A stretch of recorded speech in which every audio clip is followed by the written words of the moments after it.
अस्सलाम वालेकुम class.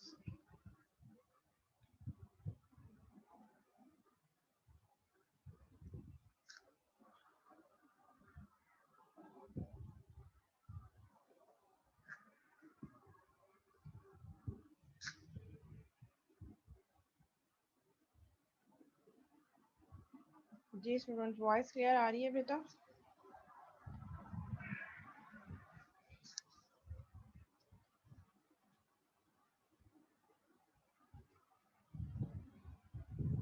Okay, चलो फिर स्टूडेंट्स वेटिंग पे हैं, उनको मैं एडमिट कर दूँ।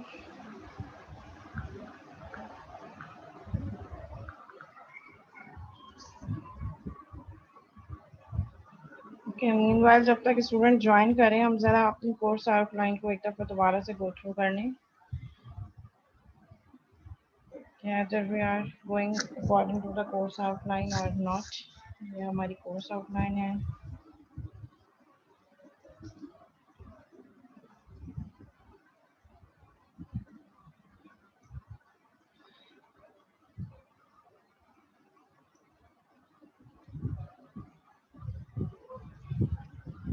अच्छा, इसमें क्या क्या चीज़ें हम कर चुके हैं? The evolving role of software, software the changing nature of software,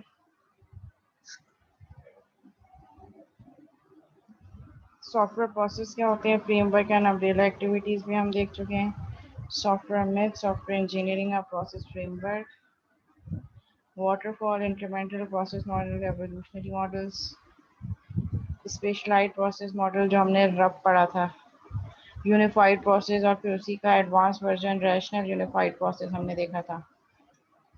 and then agile process models भी हम पढ़ चुके हैं, जिसमें स्क्रम, एक्सट्रीम प्रोग्रामिंग, स्क्रम की हमने एक पूरी जो है वो केस स्टडी भी डिस्कस की है। Features of rough rational unified process के फीचर्स क्या हैं? Examples of how rough is use case driven and architecture centric. हमने देखा कि रैशनल यूनिफाइड प्रोसेस जो है उसमें हम डिफरेंट यूएमएल डायग्राम को यूज़ कर रहे होते हैं, जो जिसकी बेसिस पे हम हमारा मेन फोकस होता है कि हम अपने सिस्टम का जो आर्किटेक्चर है उसको स्ट्रॉन्ग करें। सो जितना स्ट्रॉन्ग हमारा आर्किटेक्चर होगा, डिज़ाइन होगा, उतना कम एफर्ट हमें कोड में लगाने पड़ेंगे और उतनी जो है वो कॉम्प्लिकेशंस हमारी कम होंगी। और रैशनल यूनिफाइड प्रोसेस में जो यूएमएल डायग्राम सबसे ज़्यादा यूज़ होती है वो यूज़ केस डायग्राम होती है। तो इसलिए हम कहते हैं कि इनिशियल फेज पे हम कस्टमर से कम्युनिकेट करें, यूज़ केस डायग्राम ड्रॉ करें और कस्टमर से हम कम्युनिकेट करना स्टार्ट कर दें, और उसकी कम्युनिकेशन की बेसिस पे हम यूज़ केसेस डायग्राम बनाएं और यूज़ केसेस के साथ साथ हम प्रोटोटाइपिंग करें। So basically rational unified process is use case driven, और उसका मोर फोकस क्या होता है? आर्किटेक्चर पे काम करना। हम डिफरेंट यूएमएल डायग्राम जो object oriented analysis and design की हमारे पास डिफरेंट डायग्राम्स हैं, जिसके थ्रू हम अपने सिस्टम का एनालिसिस एंड डिज़ाइन स्ट्रॉन्ग कर सकें। सो उन डायग्राम्स को, उन यूएमएल डायग्राम्स को हम यूज़ करें, सो दैट हमारा जो आर्किटेक्चर है वो आर्किटेक्चर हमारे पास स्ट्रॉन्ग हो। ठीक है, उसके बाद जो नेक्स्ट है हमारे पास बेसिक ऑफ सॉफ्टवेयर मैट्रिक्स क्या होते हैं, डिफरेंट टाइप्स ऑफ मैट्रिक्स। और तो हमने अभी सिर्फ दो टाइप्स डिस्कस की हैं, एलओसी और एफपी बेस्ड। ठीक है, हमने देखा था कि प्रोजेक्ट मैट्रिसेस क्या होते हैं, प्रोसेस मैट्रिक्स क्या होते हैं, तो इसमें हमने ये वाली चीज़ें हम कवर कर चुके हैं।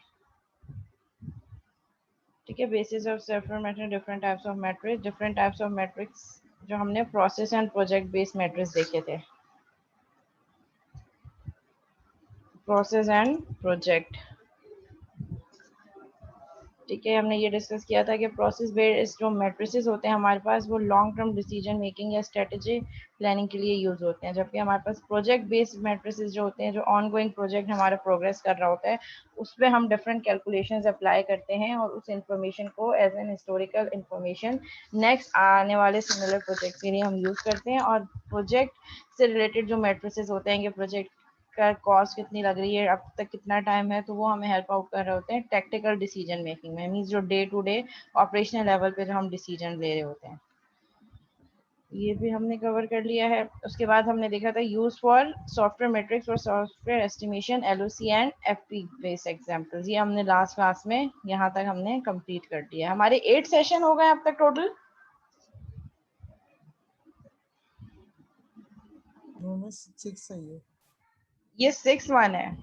नहीं तो हम तो एक वीक में 2 क्लासेस हो रही है ना, तो मैं मतलब हर क्लास को एक सेशन अगर कह रहे, ये 2 सेशन मीन्स टोटल 1 वीक की एक क्लास, जैसे मंडे वाला एक सेशन, फिर उसके बाद ये ट्यूसडे, वेडनेसडे, फिर ये मंडे, फिर ये वेडनेसडे। तो आज हमारा जो है वो 1 2 3 4, इट मीन्स आज हमारी 5th क्लास है, 5th वीक चल रहा है अभी।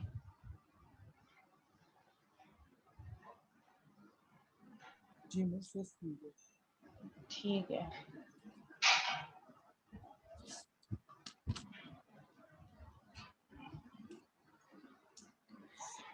अच्छा जी, अब जो हमारे पास है फर्दर, हमारे यहाँ पर आज तक तो जो हम चले हैं वो बिल्कुल अकॉर्डिंग टू कोर्स आउटलाइन ही हमने फॉलो किया। अगर इसमें आपको लग रहा है कि कोई पॉइंट ऐसा है या कोई टॉपिक ऐसा है जो हमने डिस्कस नहीं किया तो मुझे बता दो, फिर उसको भी हम ऐड ऑन कर लेंगे।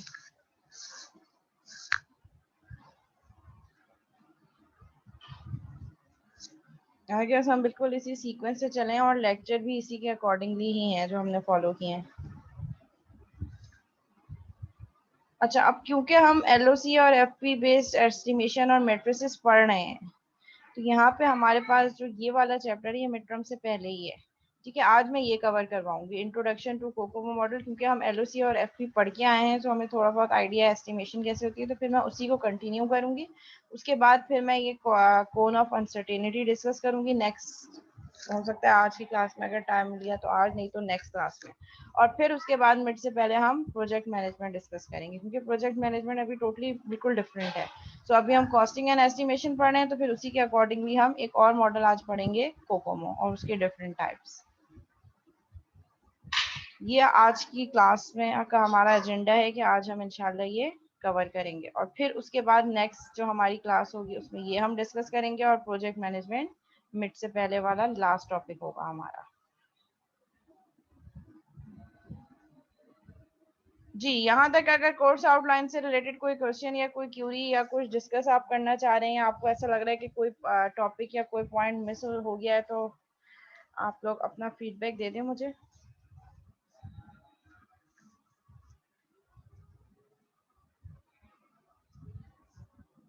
ओके, इट मीन्स ये कोई क्वेश्चन नहीं है। ठीक है, तो फिर हम अपना जो लेक्चर है वो स्टार्ट करते हैं। अच्छा, लास्ट टाइम जो हमने एलओसी और एफपी बेस एस्टिमेशन पढ़ी थी वो क्लियर है, उसमें तो कोई प्रॉब्लम नहीं है? क्लियर है बस। ओके, चलो अब हम अपना नेक्स्ट टॉपिक स्टार्ट करते हैं, विच इज कोकोमो। ठीक है, एस्टिमेटिंग ड्यूरेशन एंड कॉस्ट। हम रिग्रेशन मॉडल को यूज करते हुए अपने प्रोजेक्ट की कॉस्ट और एस्टिमेट निकाल रहे हैं। ठीक है, स्टेप इन एस्टिमेटिंग, जब हम एस्टिमेट कर रहे होते हैं, एस्टिमेशन मींस प्रिडिक्शन। हम एस्टिमेशन को ये कह रहे हैं कि हम प्रोजेक्ट स्टार्ट होते हुए या स्टार्ट होने से पहले वी आर एज्यूमिंग और वी आर प्रिडिक्टिंग कि हमारे इस प्रोजेक्ट में कितना टाइम, कितने कॉस्ट, कितने एफर्ट लगेंगे। तो उस एस्टिमेशन की बेसिस पे फिर हम प्रोजेक्ट, फिर एक्चुअल एस्टिमेट हमने कर लिया, अपने पास सेव कर लिया, फिर एक्चुअल प्रोजेक्ट जब प्रोग्रेस होता है, प्रोसीड होता है, तो फिर हम उसके एस्टिमेट को, जो एक्चुअल जो वैल्यूज हैं उनको एस्टिमेटेड वैल्यूज से, एस्टिमेट से कंपेयर करते हैं।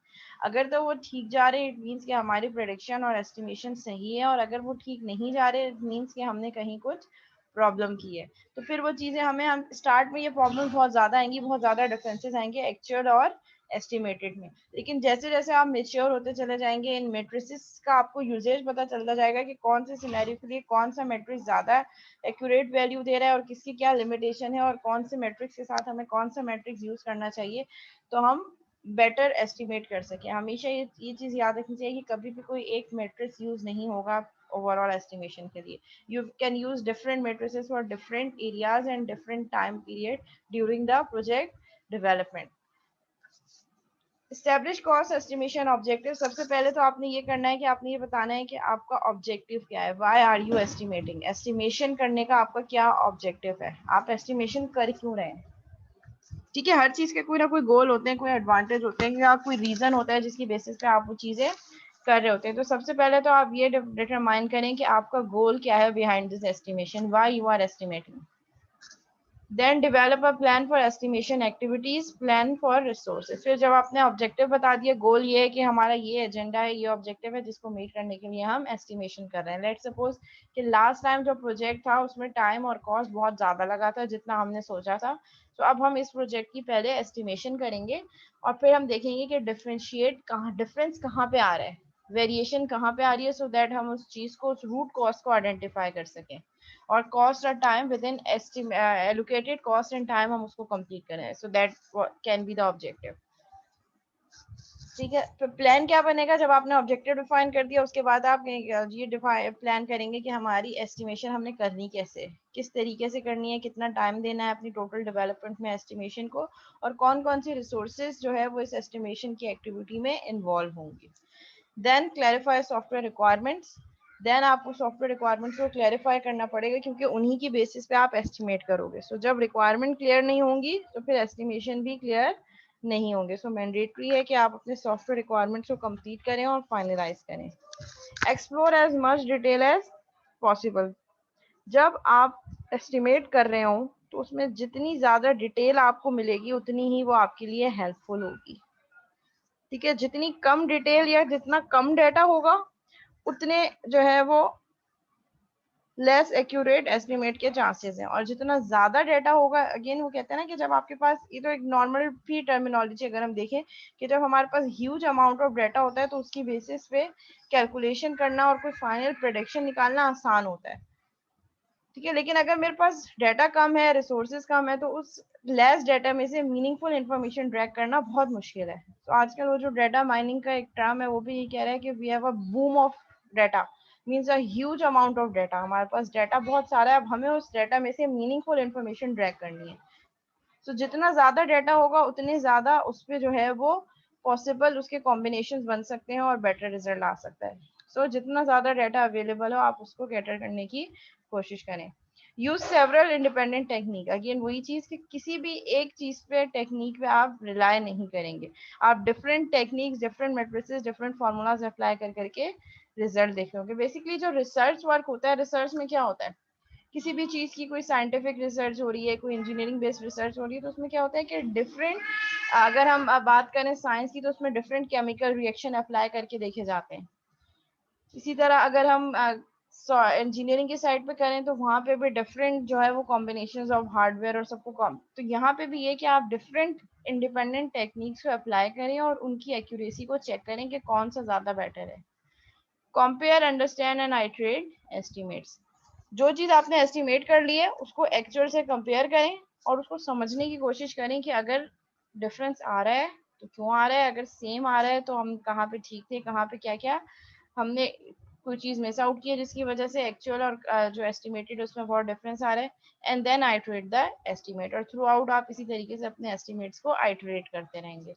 And review, last step is review estimate accuracy, which is the most important. अगर एस्टिमेट एक्यूरेट है तो तभी ये चीज आपके लिए हेल्पफुल है, अगर एक्यूरेट नहीं है तो इट डजेंट मीन कि ये सब चीजें मीनिंगलेस है। इसका मतलब ये है कि कहीं कोई प्रॉब्लम है, कहीं कोई इशू है जिसको आपने ओवरकम करना है, जिसकी वजह से एस्टिमेट एक्यूरेट नहीं आ रहे। आप अगर उस रूट कॉज तक पहुंच गए और आपने उसको एलिमिनेट कर दिया, उसको करेक्ट कर दिया, तो फिर आपके एस्टिमेशन में एक्यूरेसी ऑटोमेटिकली आती जाएगी। रिग्रेशन मॉडल, कोकोमो क्या है, कोकोमो की फुल फॉर्म है हमारे पास कंस्ट्रक्टिव कॉस्ट मॉडल। ठीक है, अब तक हम बहुत ज्यादा थ्योरी पढ़ते आ रहे थे, लास्ट में हमने एलओसी और एफपी देखा, अब कोकोमो भी इंशाल्लाह थोड़ा सा हमारे पास कैलकुलेशन और थोड़ी सी लॉजिकल चीजें इसमें होंगी। तो होपफुली जो है हम एंजॉय करेंगे इस लेक्चर को।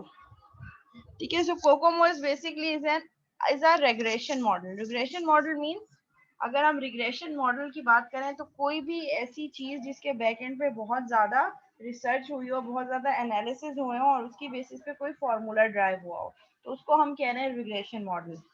A regression model is derived from a statistical interpretation of historical data to describe a mean or typical relationship between variables. Means historical data को यूज करते हुए बहुत सारी स्टेटिस्टिकल इंटरप्रिटेशन, मीन्स बहुत ज्यादा मैथमेटिकल कैलकुलेशन, क्योंकि जैसे हम किसी भी फॉर्मूले की बात करते हैं, कोई भी फॉर्मूला अगर मैं कह रही हूँ तो कोई भी फॉर्मूला कैसे ड्राइव हुआ है, बट डू यू थिंक ऐसे ही एक फॉर्मूला ड्राइव हो गया? नहीं, उसके बैक एंड पे पूरी कैलकुलेशन होती है विद द डाटा अवेलेबल। सारे वेरिएबल्स के डिफरेंट वैल्यू, जो कांस्टेंट वैल्यूज आती हैं हमारे पास किसी भी फॉर्मूले में, ठीक है। तो ये सब चीजें क्या है, ये सारा कोई भी रिग्रेशन मॉडल जो एक ड्राइव फार्मूला है, उस फार्मूले के ड्राइव होने के पीछे बैक एंड पे बहुत ज्यादा रिसर्च और बहुत ज्यादा स्टैटिस्टिकल कैलकुलेशन हुई है, जिसकी बेसिस पे कोई भी फार्मूला ड्राइव होता है। तो इसी तरह कोकोमो मॉडल भी जो है वो इसके डिफरेंट मोड्स हैं और डिफरेंट मोड्स के डिफरेंट डिफरेंट फार्मूलाज हैं with some constant value as well. So वो कांस्टेंट वैल्यूज बैक एंड पे बहुत ज्यादा स्टैटिस्टिकल कैलकुलेशन की बेसिस पे ड्राइव हुआ है। We have 3 modes for COCOMO. COCOMO के 3 मोड्स हैं हमारे पास। मींस हमने जो एप्लीकेशन या जो हम सॉफ्टवेयर की बात कर रहे हैं उसको 3 डिफरेंट मोड्स में डिवाइड कर दिया हमने, organic, semi detached and embedded. Organic mode क्या है, उसकी कुछ कैरेक्टरिस्टिक्स हैं कि अगर प्रोजेक्ट में ये कैरेक्टरिस्टिक्स होंगी तो वो इस मोड के अंदर हम उसको डिफाइन करेंगे, ठीक है। ऑर्गेनिक मोड में हमारे पास क्या है, ऑर्गेनिक में मोड उन सिस्टम्स के लिए यूज होता है, लेट्स सपोज जो हमारी डेस्कटॉप बेस्ड एप्लीकेशंस हैं, कोई पेरोल हो गया, कोई इन्वेंट्री मैनेजमेंट सिस्टम हो गया, कोई साइंटिफिक कैलकुलेशन एप्लीकेशन हो गई। और अदर कैरेक्टराइजेशन क्या है हमारे पास, project team is small, project का साइज भी छोटा होगा, प्रोजेक्ट में innovation mean chances of changes भी कम होंगे, कंस्ट्रेंट्स एंड डेडलाइंस भी कम होंगी, and the development environment is stable. Mean छोटा प्रोजेक्ट है, टीम भी छोटी है, बहुत ज्यादा चेंजेस रिक्वायर्ड नहीं है। बेसिकली जो डेस्कटॉप बेस्ड एप्लीकेशन होती हैं वो डेस्कटॉप बेस्ड एप्लीकेशन इस ऑर्गेनिक मोड के अंदर आती हैं। नेक्स्ट मोड जो है हमारे पास कोकोमो का, that is semi detached mode. Semi detached mode में हमारे पास वो एप्लीकेशन लाइक कोई यूटिलिटी बेस्ड सिस्टम जो होते हैं, मींस एप्लीकेशन और सिस्टम सॉफ्टवेयर के बीच के जो सेंट्रल सिस्टम्स होते हैं उनको हम सेमी डिटैच्ड मोड में कंसीडर कर सकते हैं। Utility system such as compiler, database systems and the editors. तो इस टाइप के सिस्टम अगर कोई है तो वो सेमी डिटैच्ड मोड में है। और उसकी अदर कैरेक्टरिस्टिक्स क्या है, प्रोजेक्ट टीम मीडियम साइज की होगी, इनोवेशन कुछ रिक्वायर्ड होगी एज कम्पेयर टू ऑर्गेनिक, यहाँ पे इनोवेशन के चांसेस ज्यादा है। Constraints and deadlines are moderate level पे होंगी हमारे constraint and deadlines, and the development team is somewhat flowing, मतलब इतनी ज्यादा स्टेबल नहीं होगी, बस फ्लेक्सिबल हम उसको कह सकते हैं कि चेंजेस भी आ सकती हैं और समहाउ कई केसेस में स्टेबल भी होगी। Third mode is embedded. Embedded means हमारी real time applications. Real time application means हमारी जो वर्ल्ड वाइड वेब जो ओवर द इंटरनेट एक्सेस हो रही है। Real time means within a second ही अपडेशन हो, like air traffic control, air reservation system, ATMs and VPN systems, कि जिसमें विद इन टाइम जैसी ट्रांजेक्शन प्रोसेस हो विद इन टाइम वो चीजें अपडेट हो जानी चाहिए। तो ये हमारे पास रियल टाइम सिस्टम या रियल टाइम एप्लीकेशन होती हैं। और उसके अदर कैरेक्टरिस्टिक्स क्या है, प्रोजेक्ट की टीम बड़ी होगी और हमारे पास इनोवेशन के चांसेस बहुत ज़्यादा है, कंस्ट्रेंट्स और डेडलाइंस भी बहुत टाइट होंगी, बहुत हमारे पास जो उसका टाइम होगा वो बहुत, जो डेडलाइंस हैं उसको हमने एज इट इज़ फॉलो करना होगा, उसमें चेंजेस जो है वो आना अगर आएंगी तो ओवरऑल प्रोजेक्ट पे इफेक्ट करेंगी। Development environment consists of many complex interfaces, including those with hardware and with customers। और अगर हम डेवलपमेंट एनवायरनमेंट की बात करें तो इसमें भी हमारे पास कॉम्प्लेक्सिटीज आने के चांसेस बहुत ज़्यादा हैं, जिसमें हमारे पास हार्डवेयर भी अब इन्वॉल्व होगा इस टाइप के एप्लीकेशन में, कस्टमर से कम्युनिकेशन भी होगी थ्रू आउट, कस्टमर को इन्वॉल्व भी रखना है, कस्टमर कैसे यूज़ करें वो सारी चीज़ें इस मोड के अंदर आएंगी। So we have total 3 modes in which we can divide our application. अगर डेस्कटॉप बेस्ड एप्लीकेशन है तो हम उसको कह रहे हैं कि वो ऑर्गेनिक मोड पे है। अगर सेमी डिटैच्ड है, कोई यूटिलिटी बेस्ड एप्लीकेशन है, कंपाइलर्स हैं, इंटरप्रेटर्स हैं, डेटाबेस सिस्टम्स हैं, तो उसको सेमी डिटैच मोड पे, और जो अगर हमारे पास रियल टाइम एप्लीकेशंस हैं उसको हम एम्बेडेड मोड के अंदर रखेंगे। ठीक है, ये कैरेक्टरिस्टिक्स हैं कोड की कि अगर ऑर्गेनिक मोड में है तो टिपिकली लाइन ऑफ कोड कितनी होंगी, 2 to 50 के लॉग। के मीन्स 1000, सो के लॉग के मतलब है 1000 लाइन ऑफ कोड, मीन्स 2000 से लेकर 50,000 लाइन ऑफ कोड हो सकते हैं।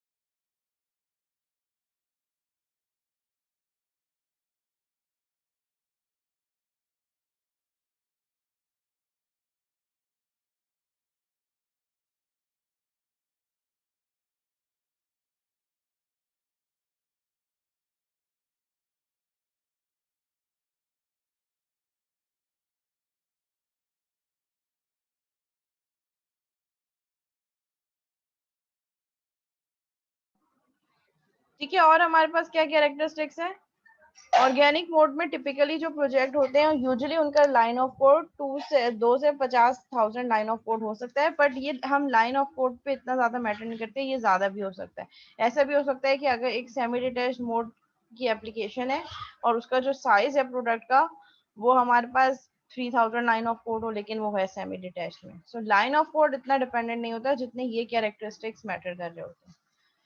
ठीक है, बाकी सारे कैरेक्टरिस्टिक्स वही रहेंगे ऑर्गेनिक में। स्मॉल छोटा प्रोजेक्ट है, टीम भी छोटी है, developer team is familiar with the application language and tools, little elevation required, and deadlines and constraints are not tight, and development environment is stable और in-house development है हमारे पास।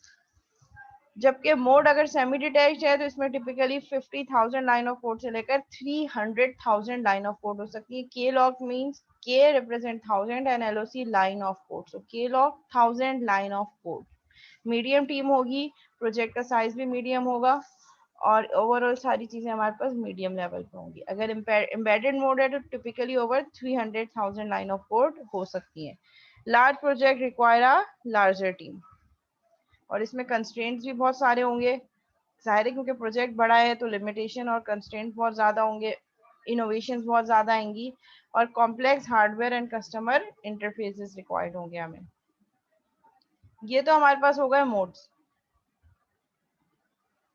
अब हमारे पास आते हैं कोकोमो के डिफरेंट लेवल्स, कि हम कोकोमो बेस्ड जब एस्टिमेशन कर रहे हैं तो कौन सा लेवल यूज करते हुए हम वो चीज यूज कर रहे हैं।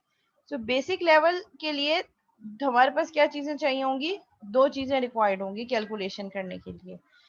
एक तो mode, this level uses only size and mode to determine the effort and schedule. Basic level को कैलकुलेशन करने के लिए दो चीजें चाहिए, एक तो प्रोजेक्ट का साइज जो कि के लॉग में होगा यानी कि लाइन ऑफ कोड में होगा, और मोड के वो प्रोजेक्ट किस मोड में है, एदर ऑर्गेनिक मोड है, एम्बेडेड है या सेमी डिटैच्ड है। So basic COCOMO will require only two inputs for calculation. First one is size of project in KLog, and second one is mode, either organic, embedded or semi-detached.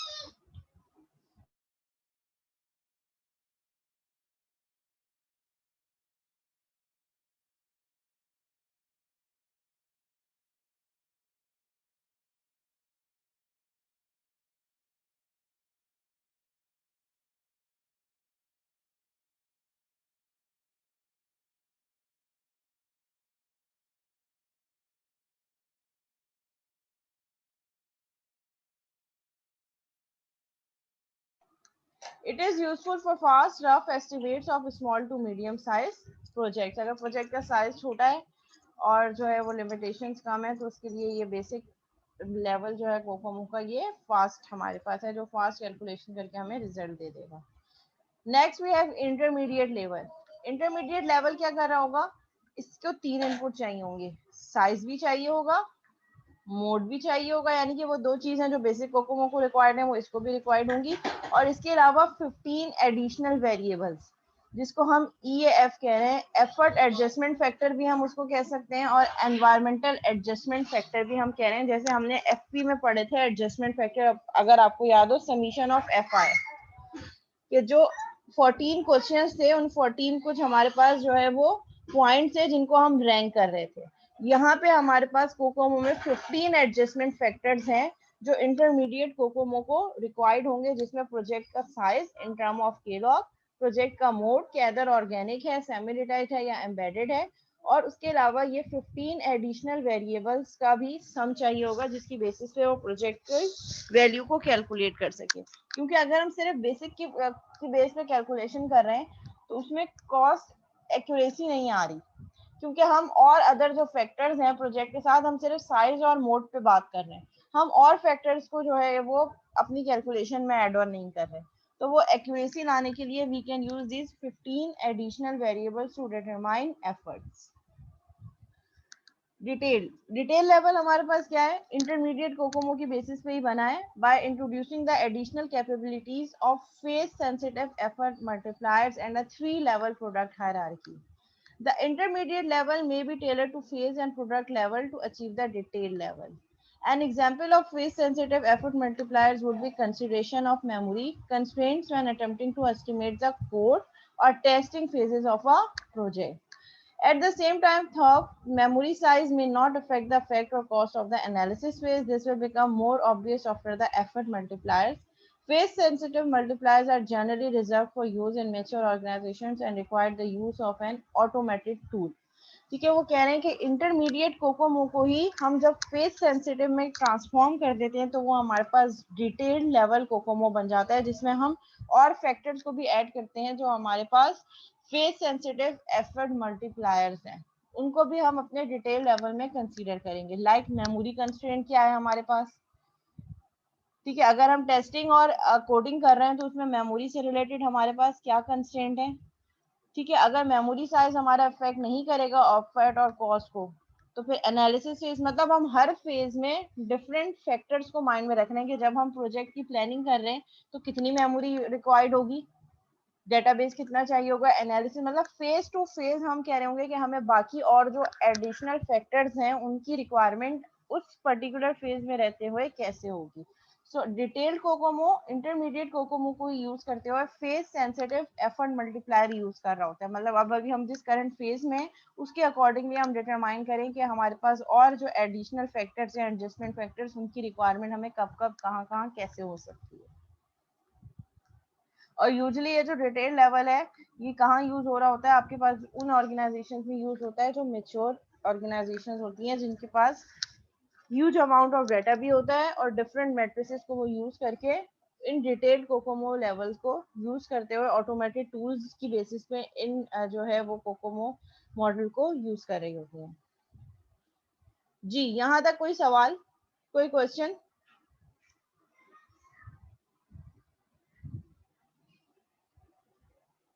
Ji class, कोई Curie है यहाँ तक? No ma'am, clear है।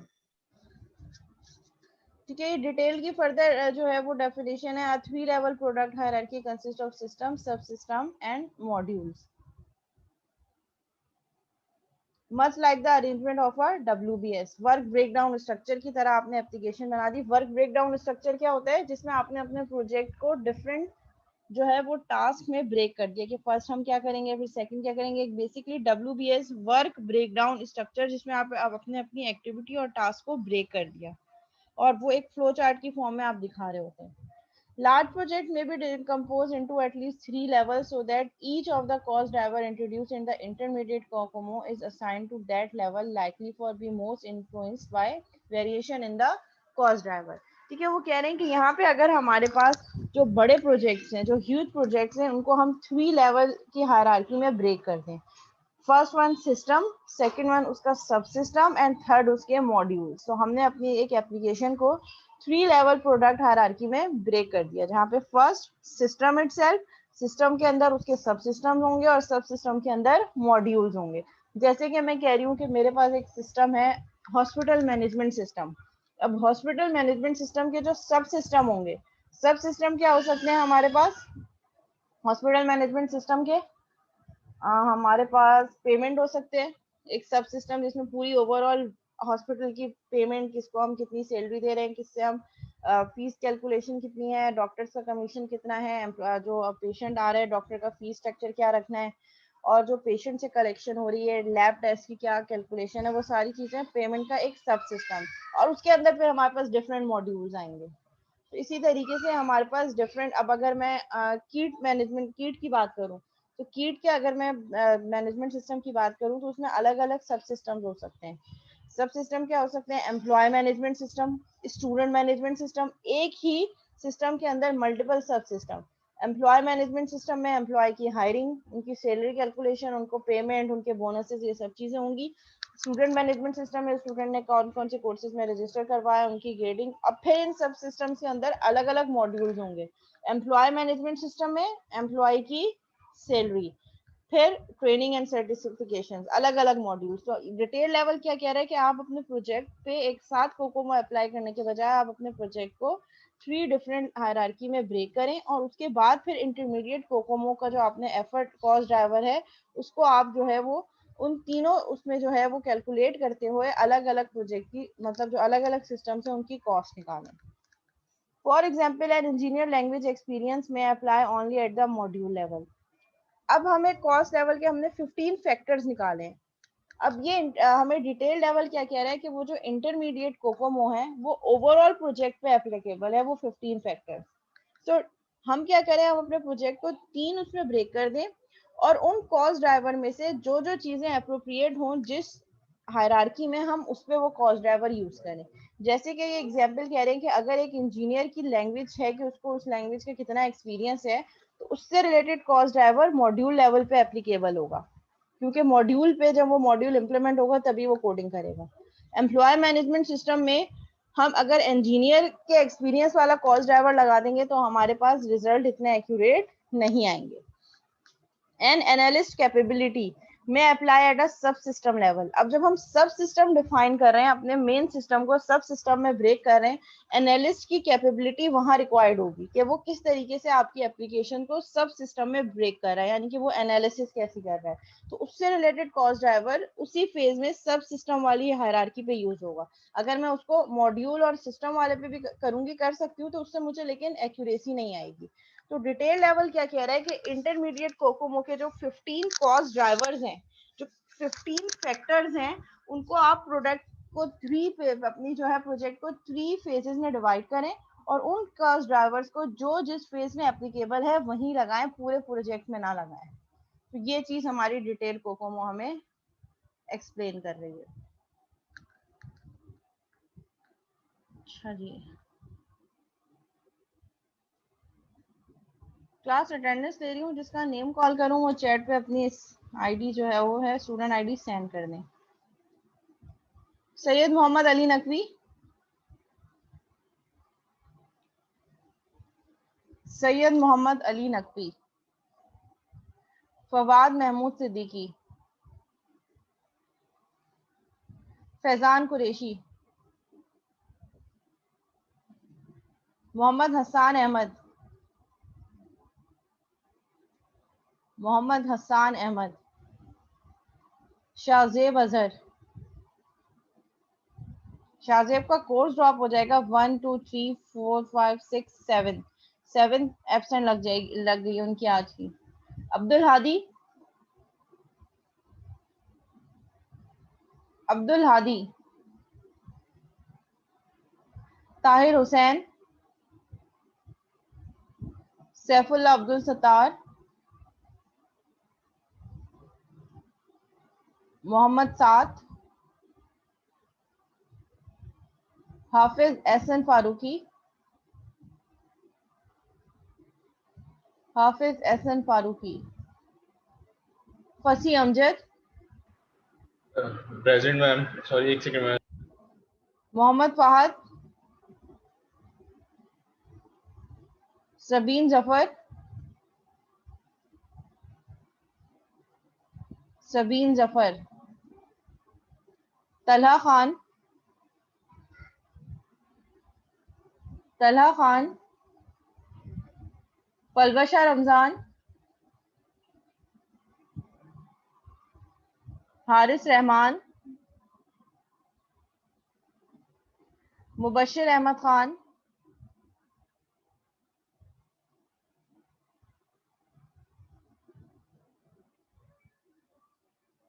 हसनैन साबिर, मलिहा खान, सैयद जाकिर अब्बास, सैयद जाकिर अब्बास, निहा Asif, Atiya Shahbaz, Mohammad Hamza,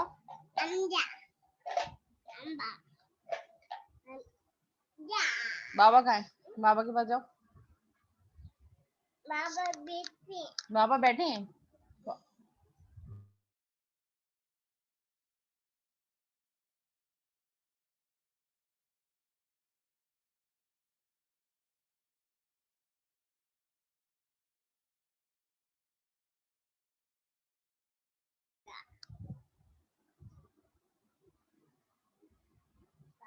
Mohammad Hamza, miss उनका net disconnect हो रहा है बार बार, वो मैसेज कर रहे हैं हमें यहाँ पर, बोले क्लास में हम कनेक्ट होते हैं बार बार डिस्कनेक्ट हो रहे हैं। आगा लारोश खान, मैम वो एहसन फारूकी का भी यही हो रहा है, उन्होंने मुझे बताया था, वो भी मेरे ख्याल में अभी क्लास में नहीं है।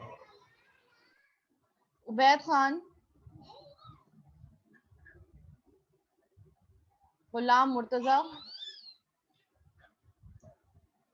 गुलाम मुर्तजा, एसएम गाजी,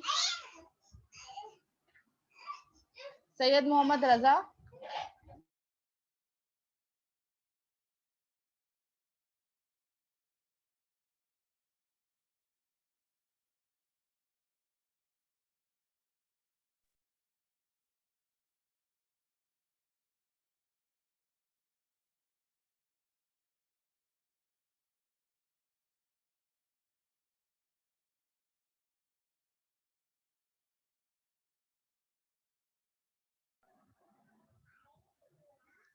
Bilal Latif, Bilal Latif, Abdul Rafe,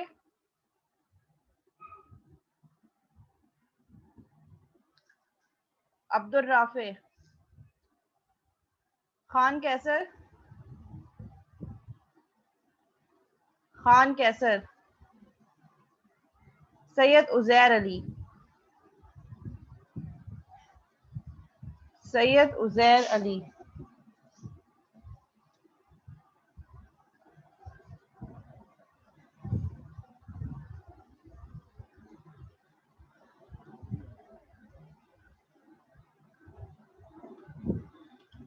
miss Abdul Rafe की लाइट चली गई है, तो आप उनकी अटेंडेंस लगा दें। होपफुली नेक्स्ट सेशन में आ जाएंगे। बेटा ऐसी कोई पॉलिसी है नहीं, और ये बात मैं हर क्लास में कह रही होती हूँ कि ऐसी जो है लाइट नहीं आ रही, ये सारे इश्यूज हमारे पास कोई पॉलिसी नहीं है कि ऐसी इन सब सिचुएशन की बेसिस पे हम अटेंडेंस मार्क कर दें। मिस नेट मैम इशू वो तो सबके साथ हो सकता है। हो सकता है, मैम वो इसीलिए आपको 7 एब्सेंसेस का वो दिया है ना, कि अगर कोई ऐसा प्रॉब्लम हो जाए तो आपके वहां से, अब ऐसा तो नहीं कि जब जब क्लास होगी हमेशा लाइट जाएगी। अब यहाँ तो ये होता है कि स्टूडेंट्स होते नहीं है, मैम वो क्या नाम है, आपको बताया था जब अटेंडेंस लेना शुरू करो तो सब ज्वाइन करने लग जाते हैं, सबका नेट एकदम से चलने लग जाता है, नेट को पता चल जाता है कि अटेंडेंस हो रही है, चलो आ जाते हैं क्लास में। नहीं मैम, ऐसे इनका बार बार हो रहा था, वो मेरे ख्याल में अभी भी मीटिंग में आप उनको इन नहीं कर रही हैं, क्योंकि बार बार डिस्कनेक्ट हो टाइम रहा ऑफ था। अटेंडेंस मैं नहीं करूंगी ना अब आज के बाद से। ये मैं मैम वो प्रैक्टिस बहुत टाइम से मैं देख रही हूँ कि जैसे ही मैं अटेंडेंस लेना शुरू करती हूँ, बच्चों ने एक टाइम कैलकुलेट कर लिया कि मिस इस टाइम पे अटेंडेंस लेती है, इस टाइम पे जैसे ही मिस अटेंडेंस लेना शुरू करती है ग्रुप पे मैसेजेस चल जाते हैं, सोते हुए अपने बिजी बिजी स्केड्यूल में से आके बच्चे फिर मीटिंग ज्वाइन करना उनको याद आ जाता है, तब उनका नेट सही चलता है, वैसे नहीं चल रहा होता, नहीं, अटेंडेंस के टाइम पे चल पड़ता है। वो तो मैम पढ़ने वाले बच्चे में हर क्लास में पूरा टाइम होता है, आप एक काइंडली एक दफा कर दें। कंटिन्यू करते हैं अब हम, ठीक है। आज के बाद से जब मैं अटेंडेंस ले रही हूँ, कोई मीटिंग में आएगा तो मैं उसको इन नहीं करूंगी।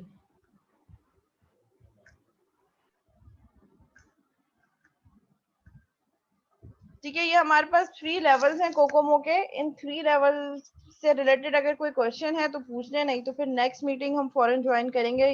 1 मिनट रह गया मीटिंग एंड होने पे, जैसी मीटिंग एंड होगी फौरन नेक्स्ट सेशन स्टार्ट करेंगे और इसमें प्रैक्टिकली कुछ क्वेश्चंस हैं, न्यूमेरिकल्स हैं, और न्यूमेरिकल्स को हम सॉल्व करेंगे। कोई क्वेश्चन है जब तक तो पूछ लें।